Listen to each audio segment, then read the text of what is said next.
Hello hello जय हिंद दोस्तों, आप सभी का स्वागत है आपके अपने यूट्यूब चैनल नौकरी तक पे। हम पुनः उपस्थित है एक नए वीडियो में। आशा आप अच्छे होंगे, स्वस्थ होंगे और जहां भी होंगे जो अभ्यर्थी पढ़ाई में लगे होंगे और खूब मन लगा के पढ़ रहे होंगे।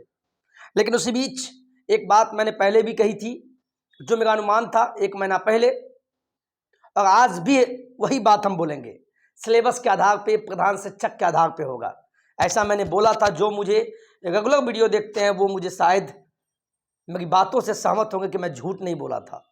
इसी कड़ी में जो न्यूज़18 के जो पत्रकार है, जो संवाददाता है, जिनसे हमारी मुलाकात भी हुई है, रजनीश कुमार जी, इन्होंने अपने ट्विटर हैंडल से देखिए क्या ट्वीट किया है।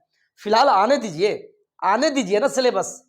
आप लोग को बार बार बोलते हैं पढ़िए पढ़िए पढ़िए, अरे हमसे मत पढ़िए, कोई दिक्कत नहीं है, आप जहां पढ़ते हैं वहीं पढ़िए, लेकिन पढ़ना कुछ कुछ ऐसे बिहार जी के पढ़ना स्टार्ट कर दीजिए।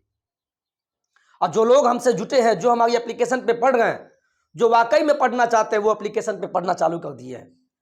नहीं तो यूट्यूब पर क्या होता है, यूट्यूब पे मजाक ज़्यादा होता है, तू मैं ज़्यादा होता है, और एक हम शिक्षक हैं और ये सब मुझे बिल्कुल पसंद नहीं है कि पढ़ाई वक्त में कोई मजाक चले। भले हम यूट्यूब पे है, आपका प्यार मिला, अच्छी बात है, अब भी समय है, पढ़ना स्टार्ट कर दीजिए।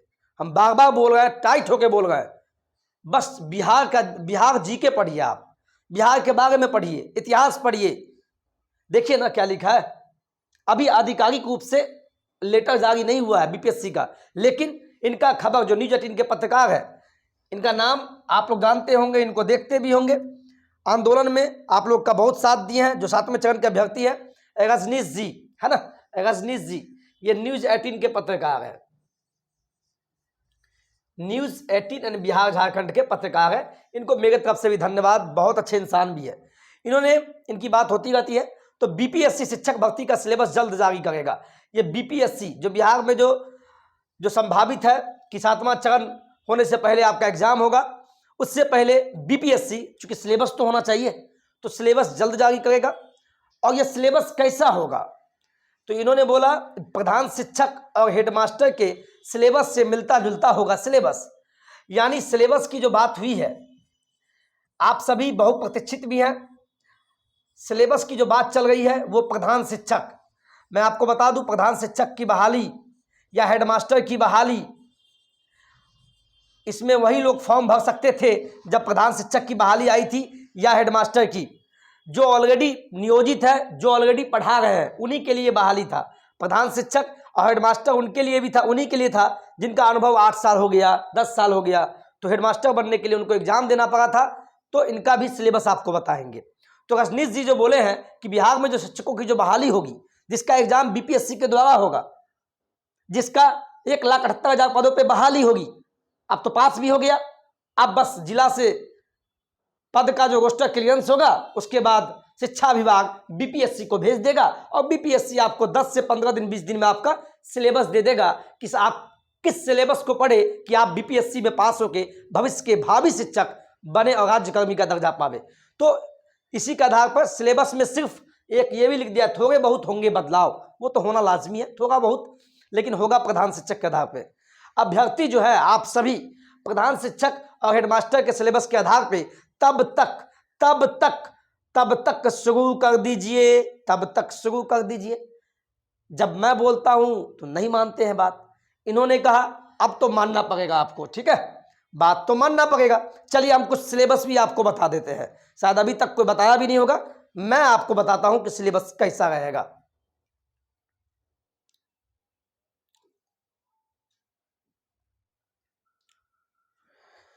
ठीक है, बात करते हैं आप सिलेबस की। चूंकि पहले भी हम बोले और आज भी बोल रहे हैं, प्रधान शिक्षक के आधार पे होगा। प्रधान शिक्षक बिहार में जब बहाली, जो नियोजित थे, जो पढ़ा रहे थे, उनके लिए प्रधान शिक्षक की बहाली आई थी।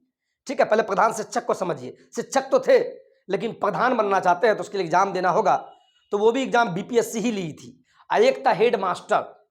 यहाँ एक चीज का विवरण हुआ है कि सिलेबस जो, यहाँ ध्यान दीजिए, ये सिलेबस हम किसका बात कर रहे हैं, अभी जो बिहार में जो 7th फेज की जो बहाली होगी, 7th फेज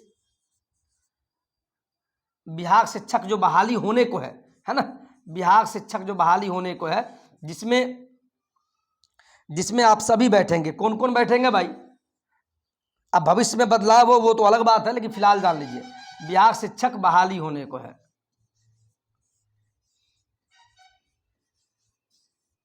ठीक है, ये बहाली होने को है। लेकिन इससे पहले क्या होगा, ये बहाली से पहले आपको BPSC, Bihar public service commission, ये आपको एग्जाम लेगी। ठीक है, इतना पता है। तो एग्जाम लेगी तो एग्जाम का सिलेबस भी तो कुछ होना चाहिए, और सिलेबस अभी तक नहीं आया है आधिकारिक रूप से। अनुमान, तो सिलेबस कैसा होगा इस चीज को समझिए आप। तो आप रजनीश जी के, जो रजनीश जी है उन्होंने भी बोला, और मैं भी पहले बता चुका हूं, उन्होंने बोला कि सिलेबस जो होगा वो प्रधान शिक्षक, ये मामला क्या है जो लोग जानते हैं बहुत अच्छी, प्रधान शिक्षक या हेडमास्टर के तर्ज पे होगा, ऐसा उन्होंने कहा था ना, अभी मैंने बताया। तो आप पहले, इन्होंने बोला कि जो सातवें फेज, जो बीपीएससी जो एग्जाम अभी लेगी शिक्षक बहाली से पहले, उनका जो सिलेबस होगा वो सिलेबस कैसा होगा, प्रधान शिक्षक और या हेडमास्टर का जो सिलेबस था उसके आधार पे ही होगा। तो भाई प्रधान शिक्षक और हेडमास्टर का सिलेबस जान लेते हैं। क्योंकि इसका सिलेबस जान जाएंगे तो इसका मतलब है इसी के आधार पे अब जो एग्जाम होने वाली है टीचरों की, ऐसा ही होगा। तो चलिए देखते हैं प्रधान शिक्षक। पहले हम बात करते हैं, आपको देखिए आप लोग के लिए मैंने लिखा है। ठीक है, पहले हम बात करते हैं प्रधान शिक्षक का। बिहार में जो प्रधान शिक्षक का जो सिलेबस था, प्रधान शिक्षक का जो बहाली आया था उसका सिलेबस क्या है वो जान लीजिए थोड़ा। ठीक है, मजा आएगा। इसके बाद आप कॉपी और पेन ले लीजिए, प्लीज कॉपी पेन ले लीजिए। इसका सिलेबस देखिए क्या था।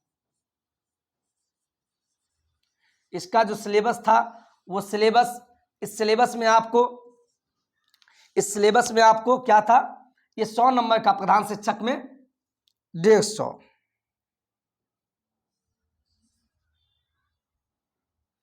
150 का एग्जाम हुआ था प्रधान शिक्षक के समय में, 150 मार्क्स का एग्जाम हुआ था।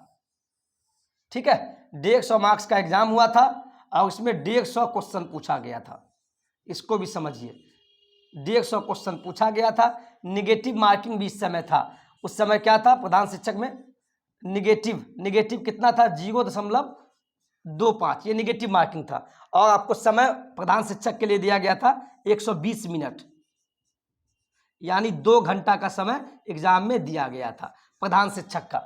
ठीक है, तो अब सिलेबस 150 का एग्जाम हुआ था, उसमें से 75 नंबर जो पूछा गया था वो आपको सामान्य अध्ययन से था। इसको आप नोट कर लीजिएगा मेरे दोस्त, इतना अच्छा से कोई नहीं बताएगा, जो बता रहा है मतलब वो टैलेंटेड है।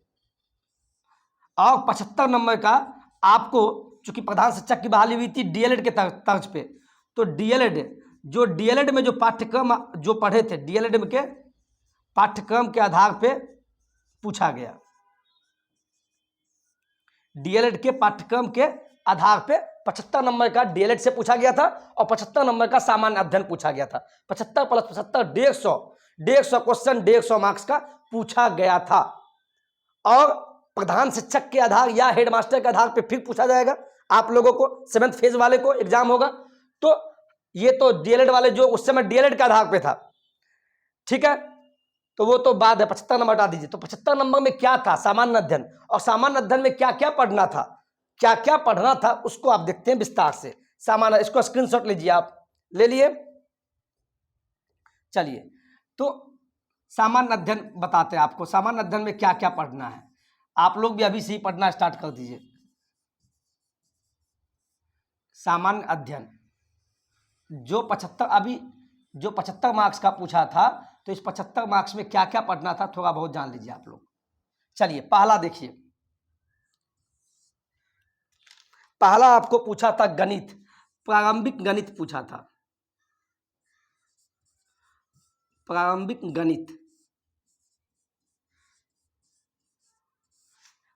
गणित पूछा था, यानी ये पूछा था 8th स्टैंडर्ड तक।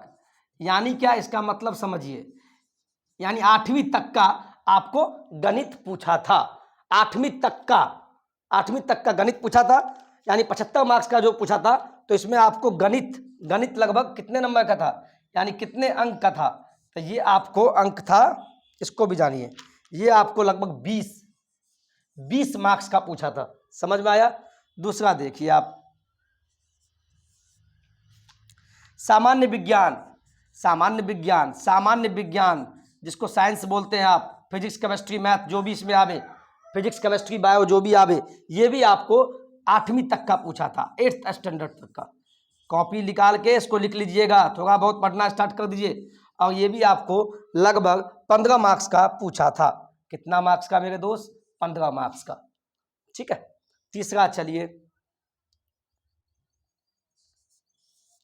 और तीसरा पूछा था आपको राष्ट्रीय महत्व की, राष्ट्रीय महत्व की समसामयिक घटनाएं, यानी करंट अफेयर, इसी का हिंदी में नाम है, इंग्लिश में। आप लोग अपने समझदार, इतना बताने की जरूरत नहीं है। ठीक है, यानी आप इतना कह दे, ये आपको था करंट अफेयर। करंट अफेयर जो होता है ना, वो पढ़ लीजिएगा। और करंट अफेयर, ये जो करंट अफेयर था, यानी आपको करंट अफेयर भी पूछा जाएगा। 75 नंबर का समाधान था, इसमें आपको करंट अफेयर भी पढ़िएगा, लेकिन 1 साल तक का, यानी अभी से लेके 1 साल तक, पीछे 1 साल तक का आपको पूछेगा। कितना? 1 साल तक। ये भी कितना मार्क्स का था भाई? ये भी आपको पूछा था करंट अफेयर 10 मार्क्स का, 10 मार्क्स का। ठीक है, चलिए इसको मैं थोड़ा छोटा करता हूं।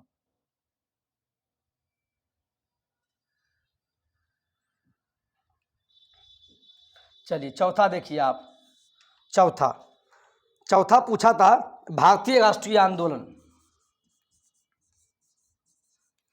चूंकि भारत में आंदोलन हुआ था, तब देश आज़ाद हुई, तो जितने भी राष्ट्रीय आंदोलन हुए हैं इसको देख लीजिएगा, हम सब पढ़ाएंगे आपको। ठीक है, भारतीय राष्ट्रीय आंदोलन तथा इसमें जो बिहार का योगदान क्या है, इसमें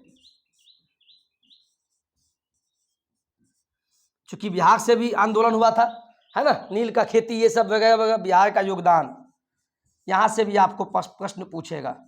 ठीक है, राष्ट्रीय आंदोलन जो भी हुआ बिहार में 1857 के बाद, कब से कब सब आपको कब से पढ़ना है, एक हम आपको शॉर्ट दे देते हैं, आपको 1857 से ही पढ़ना है। यानी 1857 ईस्वी के बाद से जो भी घटनाएं हुई भारत में आंदोलन, इससे पहले का नहीं पढ़ना है। 1857 ईस्वी के बाद से जो भी घटना घटी हमारे देश के लिए, आंदोलन तो हुआ था तभी देश को आज़ादी मिली, और साथ में बिहार से जुटा हुआ जो भी आंदोलन हुआ वो सब पढ़ना है। तो ये आपको पूछेगा, ये भी आपको लगभग 10 मार्क्स का पूछा था। कितने मार्क्स का? 10 मार्क्स का। समझ में आ गया? ये हम प्रधान शिक्षक का भी बता रहे हैं, प्रधान शिक्षक का सामान्य अध्ययन 75 मार्क्स का क्या सिलेबस था। फिर 5वां देखिए भाई, ध्यान से बना लीजिएगा, फिर कोई बताएगा नहीं, फिर बोलिएगा सर पढ़ाने गए। और फिर भूगोल आपको पूछा था, यानी ज्योग्राफी। ये भूगोल आपको पूछा 10th 10वीं तक के लेवल का पूछा था, यानी 10वीं तक का पढ़ लीजिएगा, 10वीं तक के लेवल का पूछा था। और ये भी आपको लगभग 10 नंबर का था। कितना मार्क्स का पूछा? 10 मार्क्स का पूछा। ठीक है, चलिए थोड़ा ऊपर कर देते हैं इसको।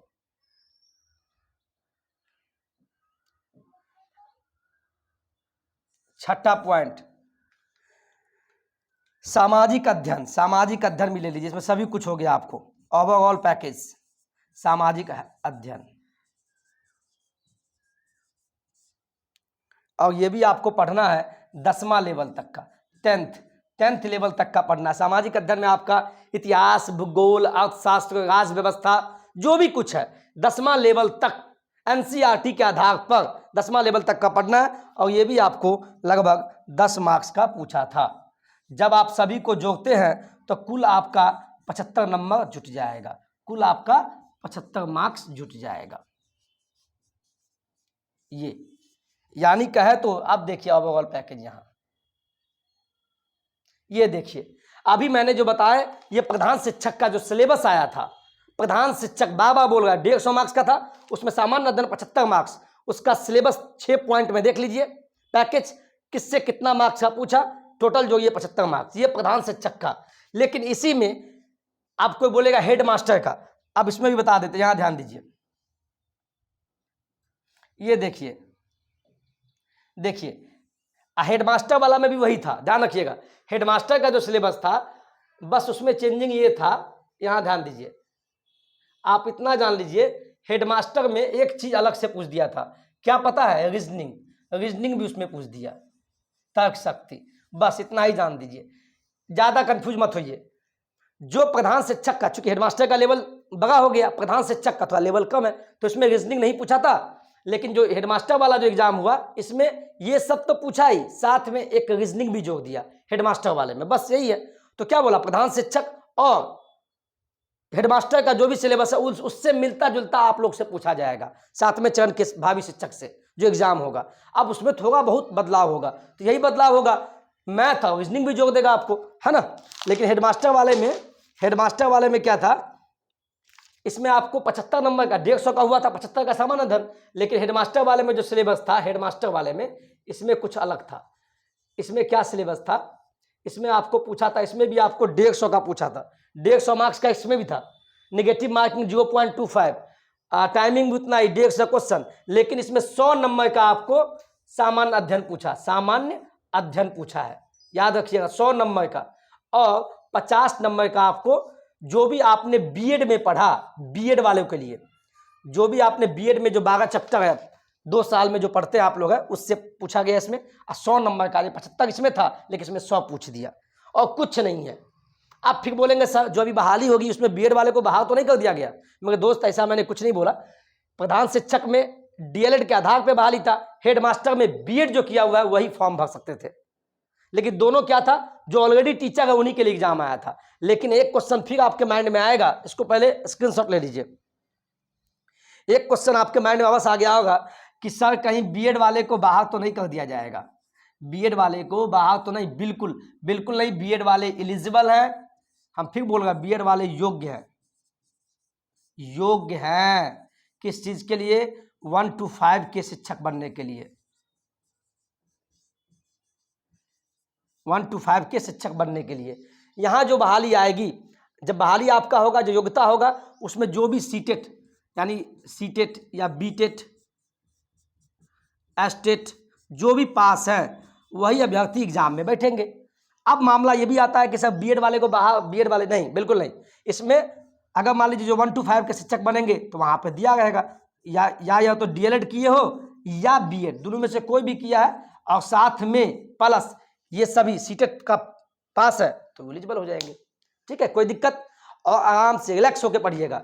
और जिनको भी, हम फिर बोल रहे हैं बार बार, अगर जिनको पढ़ना हो थोड़ा बहुत, हम अपने जो मेरा एप्लीकेशन, जो आपका एप्लीकेशन है वो नहीं देखे कैसे क्या करना है, तो मैं वीडियो डाला हूं कि प्ले स्टोर से कैसे डाउनलोड करना है। प्ले स्टोर आपके मोबाइल में होगा, उसमें आप लिखिएगा स्मॉल में NAUKARI, नौकरी TAK, आपको मेरा लोगो दिखेगा, नौकरी तक आप जाके इंस्टॉल कर दीजिए,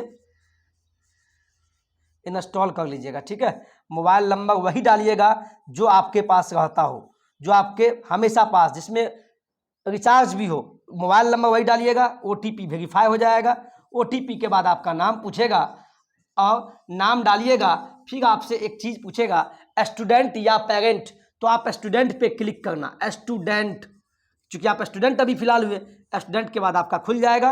और यहाँ पर अभी फिलहाल मेरा कोर्स चल रहा है बिहार जीके, चूंकि बिहार से पूछेगा, मात्र 99 रुपया में ये कोर्स है, जाके पढ़िए, 10 से 15 वीडियो मिलेगा, आप पास। जब सिलेबस आएगा तो वो हो जाएगा। बहुत रिलैक्स मोड में, कोई टेंशन नहीं लेना है। इतना हम पढ़ा देंगे कि जहाँ से 1 2 3 5 प्रश्न आ ही जाएंगे। आप सभी का ठीका तो लेंगे नहीं कि मतलब 100 का 100 झूठ मैं बोलूँगा नहीं, कम से कम 5 नंबर तो 10 नंबर अगर मेरे तरफ से आ गया तो ये मेरे लिए 99 रुपया का मेरे लिए गिफ्ट हो जाएगा कि आप सही जगह पे आए बस। और यूट्यूब पर बोल रहे हैं, यूट्यूब पर पढ़ाने के लिए हम पढ़ा सकते थे, लेकिन मेरा ऑफलाइन में भी अपना बैच चलता है, बहुत सारा स्कूल कोचिंग, फिर भी हम समय निकाल के आप सभी के लिए, आप सभी के कहने पे, और ज़्यादा उल्टा सीधा नहीं हो। यूट्यूब पे तो कोई कुछ भी लिख देता है और कभी कभी मेरा भी दिल टूट जाता है ना। और जो लोग समझ गए समझ सकते हैं, तो एप्लीकेशन पे आप आके पढ़िएगा।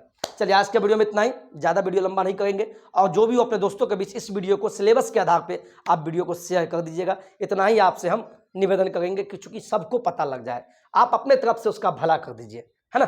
चलिए, जय हिंद, जय भारत।